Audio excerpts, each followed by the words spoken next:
Hi, I'm James Shillinglaw, and I'm here today once again with Ashish Sangrajka of Big Five Tours and Expeditions. And Ashish is the guy who runs it all now. It's been a long running. In fact, it's a company that's celebrating 50 years. And where did that go? And we're going to talk to him about that, as well as what's going on with new destinations, new support for travel advisors, and a whole lot more on Insider Travel Report. Now, Ashish, we just got finished. You're sitting in Toronto en route from a Virtuoso conference, I think, That's and right. we're talking about how much I travel and you travel a lot. But first of all, I want to congratulate you on your 50th anniversary. Where did the time go? I mean, what Y- happened?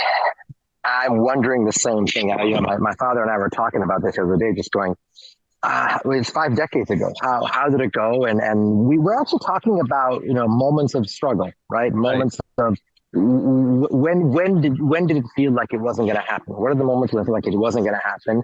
And then being here, you know what? And it reminded us that even with the pandemic, the '08 collapse, everything else, life's short. 50 years goes fast. You just have Yeah. to be able to live in each moment, good or bad. Live in the moment and just go through it. No, Just you know, absolutely. So it was started by your dad, right? yep, yep, And that's right. and you 1973 February. Oh wow! Well, I know, and I know him well, and you've carried on amazingly since then. You've Thank you, really grown it. thank you. You've done some wonderful things. And when it started, what did it really focus on? It started, it was basically just tourism, domestic tourism within Kenya. It was basically local traffic. We had other safari companies using some of our vehicles.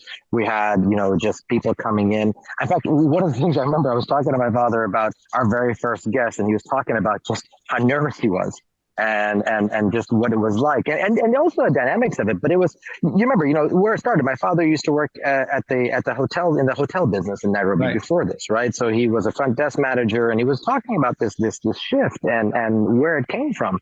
And it was just, yeah, it started originally just like a local safari company within Kenya with just aspirations. It was basically a hope and a dream is what it was.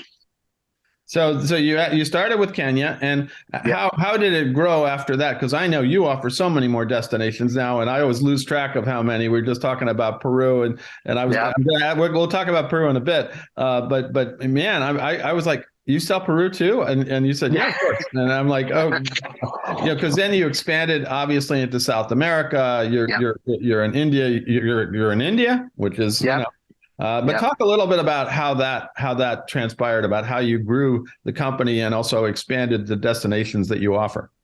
I mean, so this is, I mean, obviously when I was talking to dad about this and talking to my father just about the growth and where it went, it was a 1989. And in fact, I was having a conversation with somebody about Peru, and they said the same thing. You said, you do Peru? I said, we've been in Peru for 30 of those 50 years.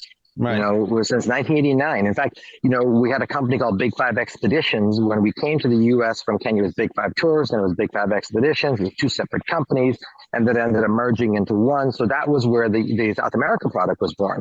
And it was basically one where you had Peru, you had Ecuador, and then expanded from there. And then in 1997, we actually ended up purchasing a company that did Asia. And we Mhm. acquired this company in California and brought them in house. And that's when we started doing Asia. Specifically, we were doing India already, but we started really expanding into Southeast Asia. I still remember, I came back from, I was working in finance and economics, and I came back to the company in 2002, right around there. So I was traveling on the west coast of, California and other parts. And I was going around to offices talking about Vietnam and Cambodia. In 2002 was the next up and coming destination, and I got laughed out of more offices that I can count on. Yeah. What? Vietnam and Cambodia? No, all right, we'll think of it. And all of a sudden, it just started taking off, taking off, Sure. taking off. And then even India, India we were offering, but it was like, okay, how do we get into the interior? So that was it. And then in 2006, we were one of the first companies in North America to open an office in Colombia. Okay. That was actually my mark, right? I mean, when I joined the company, a lot of this was already here, and it was basically growing it from what it was to something, really more defined and standing for something on a conservation side, a sustainability side, and that became the main focus. One of the reasons I left finance, I was working for a company that had $1 trillion in assets. Mhm. And the best we could do was support a local Boys and Girls Club. And it just made me sick that we had that many zeros in the bank, Yeah. and the best we could do. And there's nothing wrong with that. It's noble to do that, of course, but I just expected more. I Yeah. wanted more. So that's when we shifted into this mode that okay, we have a responsibility. But Colombia for me was 2006, and that was my mark. Like Right. okay, this is this. So And you got it in on the ground floor because I mean, boy, even 2006, people were still a little nervous, and now, the country is post pandemic now is really. I just talked to the Colombians, and they're seeing a lot of visitation coming in, right? 100%. I mean, look, we came in, we ended up opening our own office in '06 in Bogota. Then we opened up in Cartagena, and now we just opened up in Medellin. It's our own people on the ground in Colombia. And you're right. Like, my business partner in Colombia is originally from Venezuela. Mm-hmm. And so the two of us actually put this together, and it was, this vision that this is a sleeping giant. And I remember when I went there, it was really rough around the edges, and it just kept improving. In fact, I've been going every year. I've been to Colombia now 40 times. This June will be my 41st time. I'm taking a group of travel advisors. We'll be the first group in all of North America to go to Caño Cristales. But it's these watershed moments, right? So back in 2016 or 2000, right around there, 16, right around 14, right around there. I remember I was with a group in Bogota, and we were talking to ministers about sustainability. And it was right around the time the FARC treaty was being signed. And turns out those same ministers we had lunch with, they were the ones negotiating with the FARC. Wow. And so you're intimately involved with the politics of the country right away. I mean, they leave us that night, and next thing I know, at 7:00 that evening, me and the other advisors with me, we see these same guys on BBC that night with the treaty being signed and whatnot. So I'm like, okay, well, it was one of those "where were you" moments. Right. That's amazing. So right now you're South America, you're obviously Africa all the time. Yep. You're India. And you're in Southeast Asia as well? Or? A bit of Southeast Asia, Vietnam, Cambodia, Thailand, Laos, so those places. Not as much, and in Indonesia, focusing on the orangutans in Borneo and whatnot. Right. Not so much on Bali, but India's always been the anchor for us, and for India, it's always been about getting outside of Rajasthan, getting outside of Uttar Pradesh into other areas. That's a big thing for us too. Yeah, well, obviously your family is originally from India, although via Kenya, if I recall. That's right. Via Kenya, via Sudan for my mom, via Uganda for my wife. So it's via. Yeah, well, the old vestiges of the British Empire, That's right. They put Indian families all over the world. Pretty much. And wherever they landed, they kind of dominated the economy. But that's another. Yeah, in good and bad ways, yes. Yeah, well, I think mostly good ways. I've been always impressed by how the industrious the Indian businessman is, and really amazing people. And of course, now you're 100% American, so we can. That's right. I'm more New Yorker than I am anything else, I think. I know, sure. Totally. And your dad still has a little of that accent, but he's an American too. So it's like he's getting more and more American. I mean, you should see how when he starts having his coffees. Now, once he starts having coffees, he's shifted. That's okay. So, sorry to hear that, but that's okay. But, exactly. No, I mean we do have that effect on people. But anyway, let's get back to business here. Because of course, in concert with your anniversary, you're also putting out a lot of new support programs for travel advisors, and that's a huge thing. Can you tell us a little bit about more of these programs and how they mesh with what you already had programs, but this is This was when we had them, and you know what? For us, it's about trust and relationships, right? It's not about the business. We often joke about the fact that we're not interested in this booking; we're interested in the booking that comes after. And it's the relationship and the friendship. And for us, we only work through advisors. So in terms of how we do it, we don't have the bandwidth, nor do we want the bandwidth to take direct business. So as we work through it, it was, it wasn't just, okay, let's build an intranet. Been there, done that. It wasn't just, let's create a login. Again, been there, done that. We wanted to create something immersive because, when we launched our White Glove Service program, which was back in 2013, but before that, actually, 2009, 10. When we launched that program, it was about being able to have constant communication with advisors during the trip. And then now when we launched our Give 5.0 program, it was the same thing, giving constant communication with advisors. But as we noticed, we kept hearing over and over again as we sent updates and information to advisors, oh, that's what my clients look like. I've never met them before. Mm-hmm. And that started happening more and more frequently. We said, you know what? That's an opportunity for us. So we actually created something called Portal 5 last week. So based on a platform, we basically rewrote the code for something called Portal 5, and essentially creating a hub where it's a central hub for everything pre-departure itinerary wise that links up with Access, with Travefy, with UMAP, with whatever the advisor is using. But there's a specific section branded for the advisor where we can upload videos from the advisor thanking their clients in person, basically creating a tool for them to integrate and to basically interact with their clients before they leave in more ways than a phone call. Right. We started even making from that offering where our team would start doing Zoom calls like this with advisors using Google Earth to be able to start showing where people are going, having these before they leave to go over what to pack, what to bring. We noticed that the collaborative process was one where advisors were coming to us and initially were a bit apprehensive about being on video with their clients. But then afterwards, recording videos and talking to them, it actually led to increased business for other areas outside of the Big Five network, right? Outside of our ecosystem, which is what we wanted, right? We want success where all boats rise with the tide. So it's really about getting closer, and it's thinking outside the box, because the conventional system for advisors is, let's create an intranet and let's give you different access to information. We build custom websites within Access, within Travefy to load all of our information. So we beta tested it, streaming there for them. So we have a constant flow of new programs dynamically updated for advisors to have information. And now we have a video integration that they can talk to their clients in real time before they leave. That's they can amazing. Talk to them before they go. So it's a huge step for us. No, that's great. So Portal 5, that sounds like an amazing new program. So and a way for travel advisors to interact with you and with their clients. So that sounds like a good thing. Now, all right. So that's the big new thing on the advisor side. Let's talk in general. I mean, when we talked a few years ago, right in the middle of the pandemic, and I think we were talking in your backyard by Zoom, of course. It wasn't like I was having a drink with you, which would have been much more preferable. That's right. But no. And what do you think has happened as we say we're emerged from pandemic now, and we have other issues in the world, but pandemic seems to be behind us, hopefully. What do you see as the trends that were created from that? You know what? I often hear this phrase, new normal. I don't know that I necessarily agree with that. I don't think it was a new normal. It's actually an acceleration to where we were heading all along. We actually had a joke during the pandemic, and I mentioned this to you when we were in my backyard, was basically like, when we saw people wanting more authentic experiences, more immersive experiences, more sustainable experiences, socially responsible, we looked around and said, we've been doing this for 2 decades. Right. We've been at this point. So we just said, you know what? The lights are on, the doors unlocked, the beer's cold. Come on in. We've been waiting for you. So that was a big part of it. So it's been this acceleration really towards that. That's been the major trend. In fact, it's been so well received, where I remember, 2018, 2017, I would talk to people about sustainability and I would get back, what?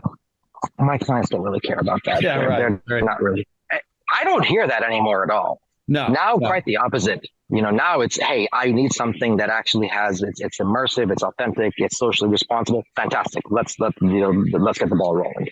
That sustainability is definitely one aspect that's come away everywhere where you talk, whether you and I are at the World Travel and Tourism Council, the Global Summit, somewhere like that, or anywhere, everyone's talking sustainability. And I just actually got off another interview where we just talked about the life of the oceans, as how resorts are supporting that. So that's one thing. Obviously, there are other trends in luxury. You're in the luxury sphere, and that seems, once again, to be an area of travel that seems, not to be affected that much by these things. I mean, obviously, when the world stopped, it stopped as well, but it came back strong. Yeah, look, I mean, the people in that spectrum, they've already, there's disposable income set aside. And yes, you've got, recessionary pressures that may be coming later on and whatnot, but there's still such a huge amount of demand. And it's pent up demand, but it's also, I would say, more than pent up demand, it's pent up responsibility.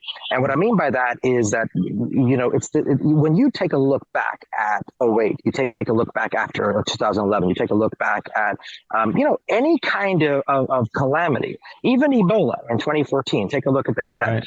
Don't look at the first year after the recovery, the first year after, and it's the same thing. The luxury demographic returns first, right? The common consensus is the people looking for deals, the tire kickers show up first. No, they don't. they've been the hardest hit. The luxury traveler are the ones who still see travel as a privilege and not a right. And they show up, and it's really something that, I had this conversation with an advisor in Naples and a couple up here in Canada as well, that we take stock of this. In the pandemic, especially for luxury clientele, for their children and grandchildren, this was the first time that they were not insulated from a calamity. Right? You take a look back, the '08 collapse, some of their kids and grandkids were too young or too insulated. You take a look back at 2009-11, most of them weren't even alive. They weren't even born yet. So this is the first time they've actually felt an economic interaction or economic calamity. And that was a big part of this, in terms of this. So it was huge, the fact that these travelers now see the luxury sphere as, okay, this is a responsibility to the next generation. This is our legacy. It's not trust funds. It's not that. It's this. This is our legacy that we leave for the next generation. Because let's face it, the world's getting more complicated. It's not getting solved. It's getting more and more that's not going to change. Yeah. That's not going to change. I was telling my son the other day, I said, you know what? You're going to get a world that's pretty complicated. You're going to have to speak multiple languages. I wish I could say that it was our fault, but it's everybody's fault. And it's it's not a case that you're going to be able to solve, but it needs newer ideas. Yeah, absolutely. A newer approach. Well, and you mentioned a few things there, and the other thing that's been this is a trend actually post 9/11 too, but the whole refocus on family and group travel with multi-generational, I think you've seen that as well, right? Very much. I mean, look, I sit on the board, on the advisory board for the Family Travel Association, and we're also one of the first companies to go through and become Family Travel certified, with their audit process, which is frankly amazing. And it is. 30% of our business comes up with family travel. However, it's not typical family travel. It's what we call gramping. It's, grandparents and, you being a new grandfather as well. So grandparents and grandkids, and we're telling the parents, I don't think you're invited here. I think it's just the grandparents and the grandkids. That's one aspect. Then you've got family travel where you've got, this last hurrah before kids go away to college. You got this last hurrah for them as well. That's become a big deal. So it's, it was amazing because when we came out of the pandemic, for me personally, I've missed every first day of school for both of my kids because of Virtuoso Travel Week and everything else. This was the first day of school that I had been to. And right now I'm rushing home from a week gone just so I can get home, because I know this weekend I want to be present. My son just got his driver's license. I want to be present. My sympathy. Yeah, I know. I know. If anybody's listening, please just leave the road. Just pull over to the side. Part the C so he can pass. Yeah, well, it is a big step, but it is. I remember that with both of my kids, and now But yeah, so family is really definitely part. But let's talk about Big Five, especially this year and heading into next year. We talked about what's new. What are some of the new programs and itineraries you have? And I know you have some more stuff going on in India as well, right? Which you already do very well. So I mentioned my background's in finance, economics, and we talked about, the colonies and whatnot. And India, I remember my political science and economics professors both during college, this was in the late 90s, talked about India, that India could very well be the next superpower and the next economic power. And this was 1996, 97. And who knew how ominous that would be? And then all of a sudden, India becomes, one of the top 5 economies in the world, the GDPs in the world, and now took over China as the most popular country in the world.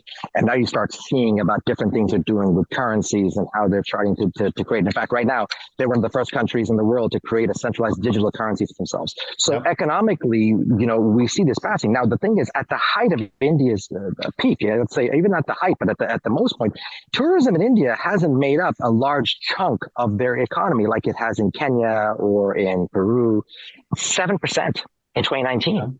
And, so for us, that 7%, we looked at that and we've been looking at this for, since I joined Big Five, was how do we get to what we call the space between, right? Everybody goes to Jaipur and Agra and Delhi and Udaipur and Mumbai.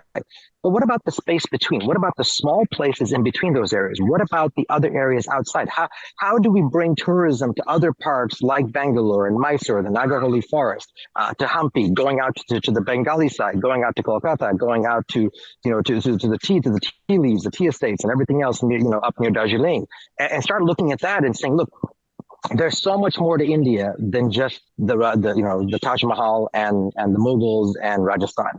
Right. There's so much more to it than the Ganges.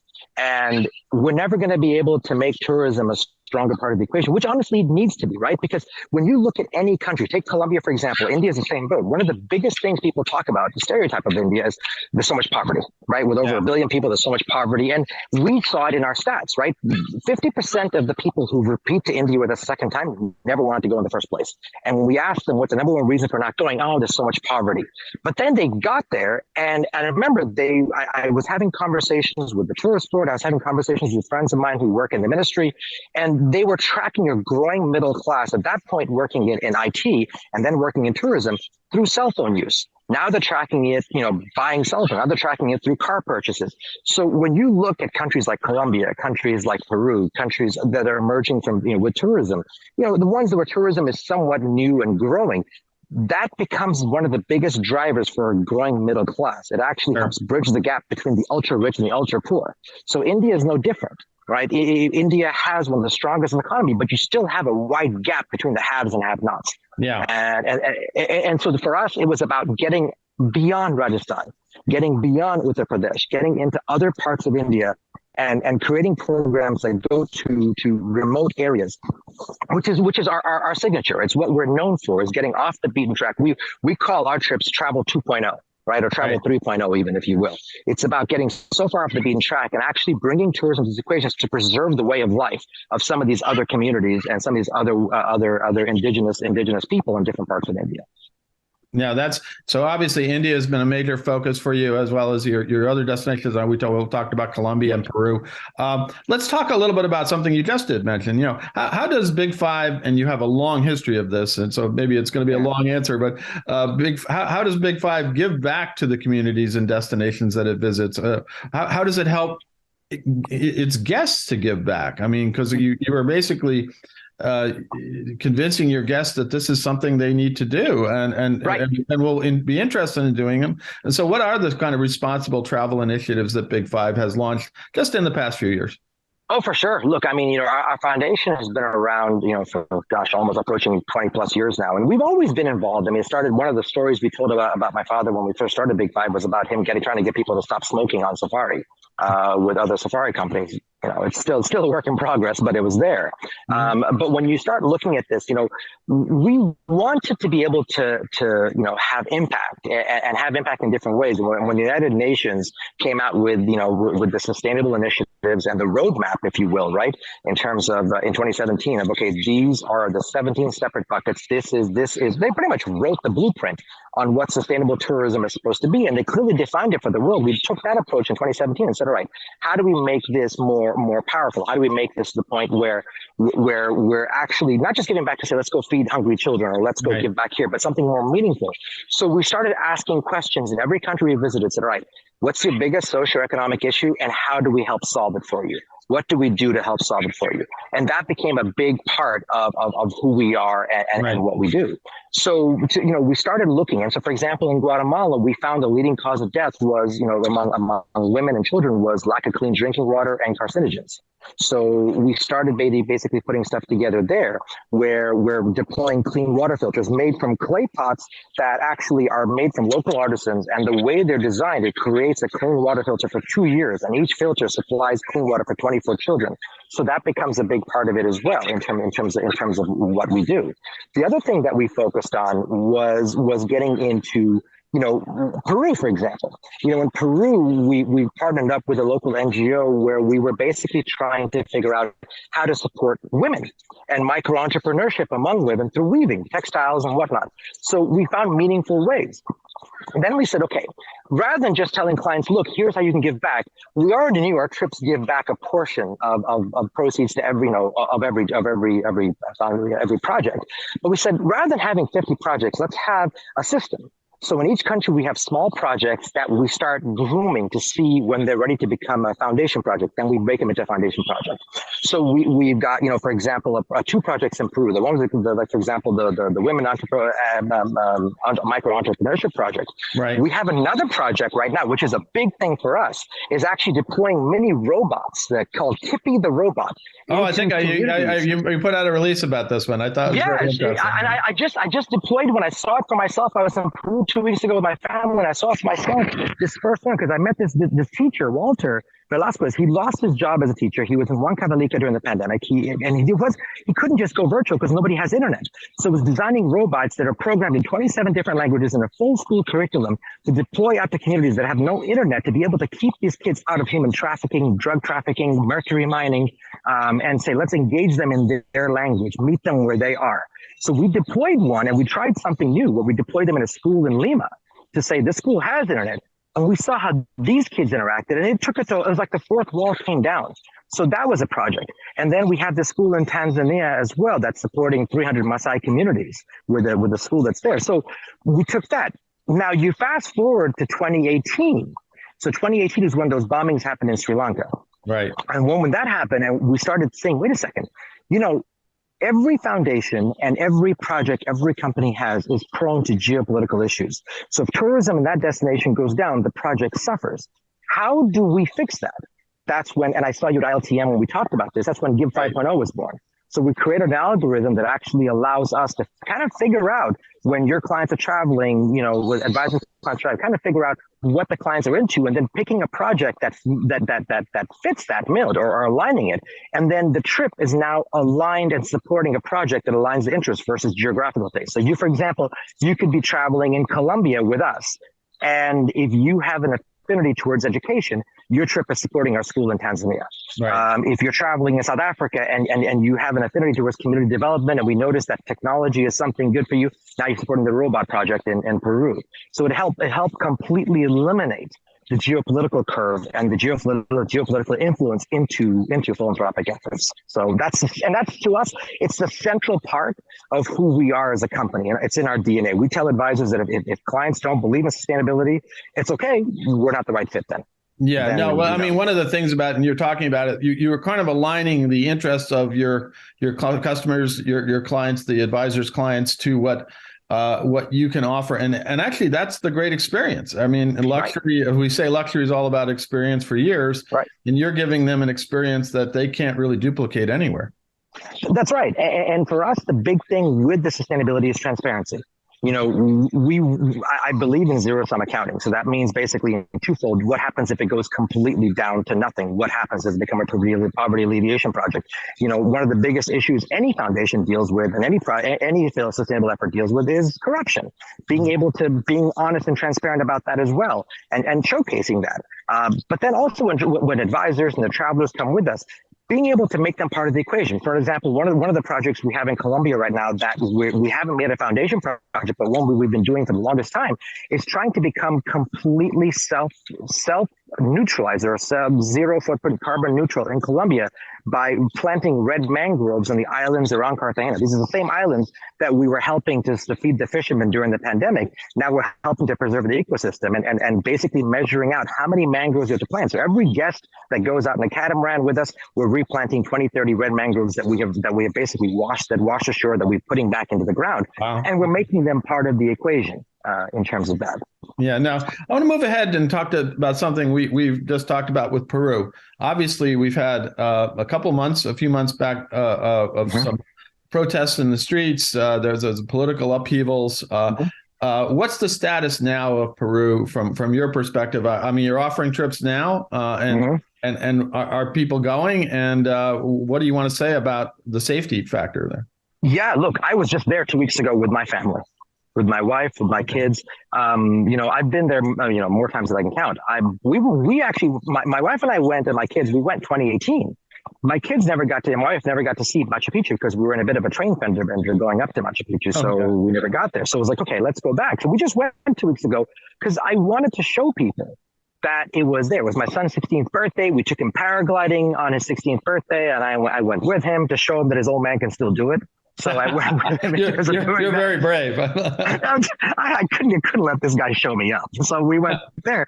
But it was actually getting all the way around. We have people rebooking now. And we actually, when this happened, we actually created a whole WhatsApp group with almost 50 advisors on this group and growing, where we were just sharing updates and videos. We had two of our drivers just driving back and forth between Cusco and the Sacred Valley just to take video of the road. We had guides up at Aguas Calientes taking video of the town going up to Machu Picchu. Whenever guides would get to Machu Picchu with clients, we would take video just so we made sure advisors had updated information.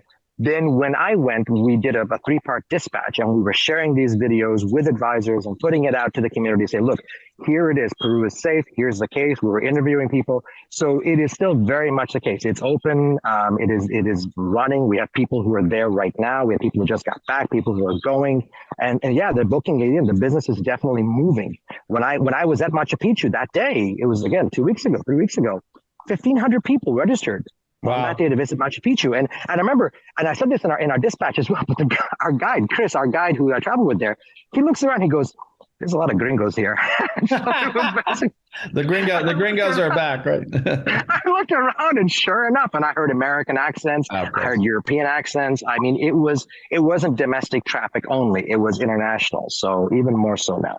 Now, where can folks go to see if you have these videos? Where can they go to see them? Just on our website, big5.com, and at the top right hand corner is a little tab called Blog. Just click on that and scroll all the way down, and they'll see it there. And I'm still running that WhatsApp group with updates. So if any advisor wants to still get live updates on Peru, they're not as frequent as they were when this was first happening. I'm happy to add them to be able to share them. But just if they go to our blog site, we'll be able to give them. And all of our videos, because we generate our own video content in-house, all of our videos from the dispatches to anything else that we do, they're all downloadable for advisors. So they can be then uploaded to their platform and be housed there to use to share with clients versus just linking to our site. And that's as we, you don't have to convince us. We use video all the time.